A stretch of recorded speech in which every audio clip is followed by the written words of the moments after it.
28 December 1885ರಂದು Congress ಪಕ್ಷದ ಸ್ಥಾಪನೆಯಾಯಿತು. ಆದರೆ 6 ಏಪ್ರಿಲ್ 1980ರಂದು ಅಂದ್ರೆ 100 ವರ್ಷಗಳ ನಂತರ ಬಿಜೆಪಿ ಪಕ್ಷದ ಸ್ಥಾಪನೆಯಾಯಿತು. ಹಾಗಾದ್ರೆ ಈ ಎರಡೂ ಪಕ್ಷಗಳಲ್ಲಿ ಉತ್ತಮವಾದಂತ ಪಕ್ಷ ಯಾವುದು?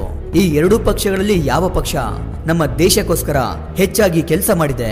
ಕಾಂಗ್ರೆಸ್ ಮತ್ತು ಬಿಜೆಪಿ ಪಕ್ಷಗಳಲ್ಲಿ ಯಾವ ಪಕ್ಷ ದೇಶದ ಜನಗಳಿಗೆ ಹೆಚ್ಚು ಸೌಲಭ್ಯಗಳನ್ನು ಕೊಟ್ಟಿದೆ? ಕಾಂಗ್ರೆಸ್ ಪಕ್ಷ 2009 ರಿಂದ 2014 ಅವಧಿಯಲ್ಲಿ ಪ್ರತಿದಿನ 11.7 ಕಿಲೋಮೀಟರ್ ವರೆಗೂ ರಸ್ತೆಯನ್ನ ಮಾಡ್ತಾ ಬಂದಿದೆ.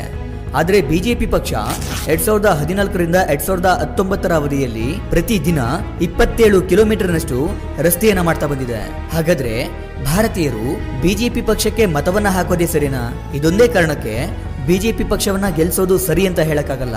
ಯಾವುದೇ ಒಂದು ಪಕ್ಷ ಆ ದೇಶದ ಜನಗಳ ಬೇಡಿಕೆಗಳನ್ನ ಪೂರೈಸಿದಾಗ ಮಾತ್ರ ಆ ಪಕ್ಷವನ್ನ ಸರಿಯಾದ ಪಕ್ಷ ಅಂತ ಹೇಳ್ಬೋದು.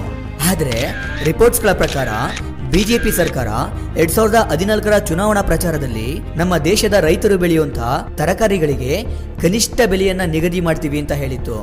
ಆದ್ರೆ ಇಲ್ಲಿಯವರೆಗೂ ರೈತರ ಪರವಾಗಿ ಆ ಕೆಲಸವನ್ನ ಬಿಜೆಪಿ ಪಕ್ಷ ಮಾಡಲೇ ಇಲ್ಲ.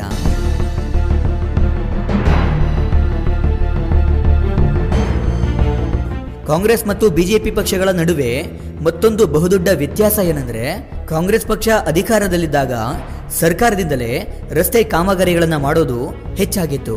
ಕಂಪನಿಗಳಿಗೆ ರಸ್ತೆ ಕಾಮಗಾರಿಗಳ ಕಾಂಟ್ರಾಕ್ಟ್ ಅನ್ನ ಕೊಡೋದು ಕಡಿಮೆ ಇತ್ತು. ಆದ್ರೆ ಬಿಜೆಪಿ ಸರ್ಕಾರ ಇದಕ್ಕೆ ಉಲ್ಟಾ ಅನ್ನೋ ತರ ಇದೆ. ಸರ್ಕಾರದಿಂದ ರಸ್ತೆ ಕಾಮಗಾರಿಗಳನ್ನ ಮಾಡೋದು ಕಡಿಮೆಯಾಗಿ ಕಂಪನಿಗಳಿಗೆ ಕಾಂಟ್ರಾಕ್ಟ್ ಅನ್ನ ಕೊಡ್ತಿದ್ದಾರೆ. ಇನ್ನ ರೈಲ್ವೆ ಟ್ರ್ಯಾಕ್ಸ್ ಗಳ ಬಗ್ಗೆ ಮಾತಾಡೋದಾದ್ರೆ, ಕಾಂಗ್ರೆಸ್ ಗೌರ್ಮೆಂಟ್ ರೈಲ್ವೆ ಲೈನ್ಸ್ ಗಳನ್ನ ಹಾಕೋದಿಕ್ಕೆ 2.3 ಲಕ್ಷ ಕೋಟಿಗಳಷ್ಟು ಖರ್ಚು ಮಾಡಿದ್ರೆ, ಬಿಜೆಪಿ ಗೌರ್ಮೆಂಟ್ 3.82 ಲಕ್ಷ ಕೋಟಿಗಳಷ್ಟು ಖರ್ಚು ಮಾಡಿತ್ತು. ಆದ್ರೆ ಅಷ್ಟು ಖರ್ಚಿನಲ್ಲಿ ಕಾಂಗ್ರೆಸ್ ಗೌರ್ಮೆಂಟ್ 7600 ಲೈನ್ಸ್ ಗಳನ್ನ ಹಾಕಿದ್ರೆ, ಬಿಜೆಪಿ ಗೌರ್ಮೆಂಟ್ 9500 ರೈಲ್ವೆ ಲೈನ್ಸ್ ಗಳನ್ನ ಹಾಕಿತ್ತು. ಮತ್ತೆ ಎರಡೂ ಪಕ್ಷಗಳ ಪಾಲಿಸೀಸ್ ಗಳ ಬಗ್ಗೆ ಮಾತಾಡೋದಾದ್ರೆ, ಬಿಜೆಪಿ ಸರ್ಕಾರ 2014 ರಿಂದ 2019 make in India, smart cities, Beti Bachao Beti Padhao, Jan Dhan Yojana and GST ರೀತಿಯ ಪಾಲಿಸೀಸ್ ಗಳನ್ನ ಜಾರಿ ಮಾಡಿತು. ಅದೇ ರೀತಿ ಕಾಂಗ್ರೆಸ್ ಕೂಡ ರೈಟ್ ಟು ಎಜುಕೇಶನ್ ಆಕ್ಟ್ ಅಂದ್ರೆ 6 ರಿಂದ 14 ವರ್ಷದ ಮಕ್ಕಳಿಗೆ ಫ್ರೀ ಎಜುಕೇಶನ್, ಬೀದಿ ಬದಿ ವ್ಯಾಪಾರಿಗಳಿಗೋಸ್ಕರ ಹೊಸ ಕಾನೂನು, right to health, civil liberty ಇವುಗಳನ್ನ ಬಿಟ್ರೆ ಎರಡೂ ಪಕ್ಷಗಳ ಮಿಕ್ಕುಳಿದ ಪಾಲಿಸೀಸ್ಗಳು ಒಂದೇ ಆಗಿದೆ. ಮೋದಿ ಸರ್ಕಾರ ಆರ್ಟಿಕಲ್ 370 ರದ್ದು ಮಾಡೋಕೆ ಪ್ರಯತ್ನ ಪಡ್ತಿದ್ರೆ, ಕಾಂಗ್ರೆಸ್ ಸರ್ಕಾರ ಸಂವಿಧಾನದಲ್ಲಿ ಬದಲಾವಣೆಗಳನ್ನ ಮಾಡೋದನ್ನ ವಿರೋಧ ಮಾಡ್ತಿತ್ತು. ಆದರೆ ಎರಡೂ ಪಕ್ಷಗಳು ಜಮ್ಮು ಮತ್ತು ಕಾಶ್ಮೀರದಲ್ಲಿ ವಾಸ ಮಾಡುವಂತ ಜನತೆಯ ನೆಮ್ಮದಿಗೋಸ್ಕರನೇ ಹೋರಾಡ್ತಿದ್ವು. ಇನ್ನ ಭಾರತದ ರಕ್ಷಣಾ ವ್ಯವಸ್ಥೆ ಬಗ್ಗೆ ಅಥವಾ ಸೈನ್ಯ ಬಲದ ಬಗ್ಗೆ ಯಾವ ಪಕ್ಷ ಹೆಚ್ಚು ಗಮನ ಹರಿಸಿದೆ ಅಂತ ನೋಡೋದಾದ್ರೆ, 2010 ರಿಂದ 2014 ಕಾಂಗ್ರೆಸ್ ಸರ್ಕಾರದ ಅವಧಿಯಲ್ಲಿ 15% ಸೇನೆಗೆ ಬೇಕಾದಂತ ಆಯುಧಗಳನ್ನ ಬೇರೆ ದೇಶಗಳಿಂದ ತರಿಸಿಕೊಳ್ಳಲಾಗ್ತಿತ್ತು. ಆದ್ರೆ ಇಂದು ನಮ್ಮ ದೇಶ ಇಡೀ ಪ್ರಪಂಚದಲ್ಲೇ ಬೇರೆ ದೇಶಗಳಿಂದ ಸೇನೆಗೆ ಬೇಕಾದಂತ ಆಯುಧಗಳನ್ನ, ಸಾಮಗ್ರಿಗಳನ್ನ ಆಮದು ಮಾಡಿಕೊಳ್ಳುವಂತ ದೇಶಗಳಲ್ಲಿ ನಮ್ಮ ದೇಶ 2ನೇ ಸ್ಥಾನದಲ್ಲಿದೆ. ಇಂಡಿಯಾ ತನ್ನ ದೇಶದ GDPಯಲ್ಲಿ 2.3% ತನ್ನ ದೇಶದ ಸೇನೆಗೆ ಅಂತಾನೆ ಖರ್ಚು ಮಾಡುತ್ತೆ.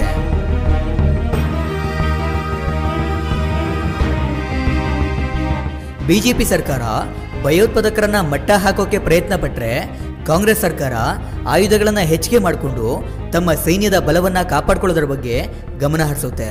ಈಗ ಭಾರತಕ್ಕೆ ಮಿಲಿಟರಿ ಆಯುಧಗಳನ್ನ ರಫ್ತು ಮಾಡ್ತಿರುವಂತ ದೇಶಗಳು ಅಂದ್ರೆ France, Russia, US, south Korea, Israel. ಮುಂಚೆ ಇಂಡಿಯಾ ರಷ್ಯಾದಿಂದ 76% ಸೇನಾ ಆಯುಧಗಳನ್ನ ಖರೀದಿ ಮಾಡ್ತಿತ್ತು. ಆದ್ರೆ ಈಗ 58% ಮಾತ್ರ ಯುದ್ಧ ಸಾಮಗ್ರಿಗಳನ್ನ ಖರೀದಿ ಮಾಡ್ತಿದೆ. ಭಾರತ ಸರ್ಕಾರ ಈ ರೀತಿ ಮಾಡ್ತಿರೋದಕ್ಕೆ ಕಾರಣ ಏನಂದ್ರೆ, ನಮ್ಮ ದೇಶವೇ ಸೇನೆಗೆ ಬೇಕಾದಂತ ಆಯುಧಗಳನ್ನ ತಯಾರು ಮಾಡಬೇಕು ಅನ್ನೋ ಉದ್ದೇಶದಿಂದ. ಹೌದು, ಈಗಾಗಲೇ ಭಾರತ ಸರ್ಕಾರ ಮಿಲಿಟರಿಗೆ ಬೇಕಾದಂತ ಮಿಷಿನ್ಸ್ಗಳನ್ನ, ಆಯುಧಗಳನ್ನ ತಾವೇ ತಯಾರು ಮಾಡೋಕೆ ಫ್ರಾನ್ಸ್ನ ಜೊತೆ ಕೈ ಜೋಡಿಸಿದೆ. ಇದೆಲ್ಲದಕ್ಕಿಂತ ಅತಿ ಮುಖ್ಯವಾಗಿ ನಮ್ಮ ದೇಶದಲ್ಲಿ ಹೆಚ್ಚಾಗ್ತಿರೋ ಭ್ರಷ್ಟಾಚಾರವನ್ನ ತಡೆಗಟ್ಟೋಕೆ ಯಾವ ಪಕ್ಷ ಪ್ರಯತ್ನ ಪಡ್ತಿದೆ? ಬಿಜೆಪಿ ಮತ್ತು ಕಾಂಗ್ರೆಸ್ ಪಕ್ಷಗಳಲ್ಲಿ ಯಾವ ಪಕ್ಷ ಅತಿ ಹೆಚ್ಚಾಗಿ ಭ್ರಷ್ಟಾಚಾರವನ್ನ ಮಾಡ್ತಿದೆ ಅಂತ ನೋಡೋದಾದ್ರೆ, 2013 ಸಮಯದಲ್ಲಿ ಇಂಡಿಯಾ ಇಡೀ ಪ್ರಪಂಚದಲ್ಲೇ ಭ್ರಷ್ಟಾಚಾರದಲ್ಲಿ 94ನೇ ಸ್ಥಾನವನ್ನು ಪಡ್ಕೊಂಡಿತ್ತು. ಆದ್ರೆ 2018ರ ಹೊತ್ತಿಗೆ ಭ್ರಷ್ಟಾಚಾರದಲ್ಲಿ 78ನೇ ಸ್ಥಾನವನ್ನು ಪಡ್ಕೊಂಡಿದೆ. ಇಲ್ಲೇ ನೀವು ಅರ್ಥ ಮಾಡ್ಕೊಳ್ಳಿ ಇನ್ನೆಷ್ಟರ ಮಟ್ಟಕ್ಕೆ ನಮ್ಮ ದೇಶದಲ್ಲಿ ಭ್ರಷ್ಟಾಚಾರ ಹೆಚ್ಚಾಗ್ತಿದೆ ಅಂತ. ಹಾಗಾದ್ರೆ ಈ ಭ್ರಷ್ಟಾಚಾರವನ್ನ ತಡೆಗಟ್ಟೋಕೆ ಯಾವ ಸರ್ಕಾರಗಳು ಏನೆಲ್ಲ ಕ್ರಮಗಳನ್ನು ತೆಗೆದುಕೊಂಡಿದ್ದೇವೆ ಅಂತ ನೋಡೋದಾದ್ರೆ, ಕಾಂಗ್ರೆಸ್ ಗವರ್ನಮೆಂಟ್ ಅಧಿಕಾರದಲ್ಲಿದ್ದಾಗ the United Nations convention against corruption ಅನ್ನ 2011ರಲ್ಲಿ ಅಧಿಕೃತವಾಗಿ ಜಾರಿಗೆ ತರಲಾಯಿತು. ಅದರ ಜೊತೆಗೆ ಈ ಗವರ್ನೆನ್ಸ್ ಪ್ಲಾನ್ ಅನ್ನ ಕೂಡ ತರ್ತಾರೆ. ಇದರಿಂದ ವ್ಯವಸ್ಥೆಯಲ್ಲಿ ನಡೆಯುವಂತ ಪ್ರತಿಯೊಂದು ಕೆಲಸ ಕಾರ್ಯಗಳು ಸುಲಭವಾಗಿರಬೇಕು ಮತ್ತು ಭ್ರಷ್ಟಾಚಾರ ಕಡಿಮೆ ಇರಬೇಕು ಅನ್ನೋದಾಗಿತ್ತು. ಇದಲ್ಲದೆ 2013ರಲ್ಲಿ ಪ್ರಧಾನಮಂತ್ರಿಯಾಗಿದ್ದಂಥ ಮನಮೋಹನ್ ಸಿಂಗ್ ಅವರು ಲೋಕ್ಪಾಲ್ ಬಿಲ್ ಅನ್ನ ಪಾಸ್ ಮಾಡೋಕೆ ಒತ್ತಾಯ ಮಾಡ್ತಾರೆ.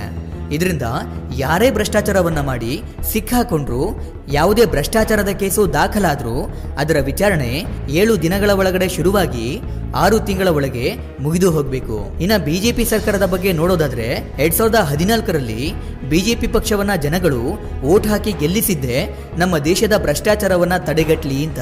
ಅದೇ ರೀತಿ ಬಿಜೆಪಿ ಸರ್ಕಾರ ಕೂಡ ನೋಟ್ಸ್ಗಳನ್ನ ಬ್ಯಾನ್ ಮಾಡೋದು, GSTಯನ್ನ ಜಾರಿಗೆ ತರುವಂತ ಕ್ರಮಗಳನ್ನ ಕೈಗೊಳ್ತು.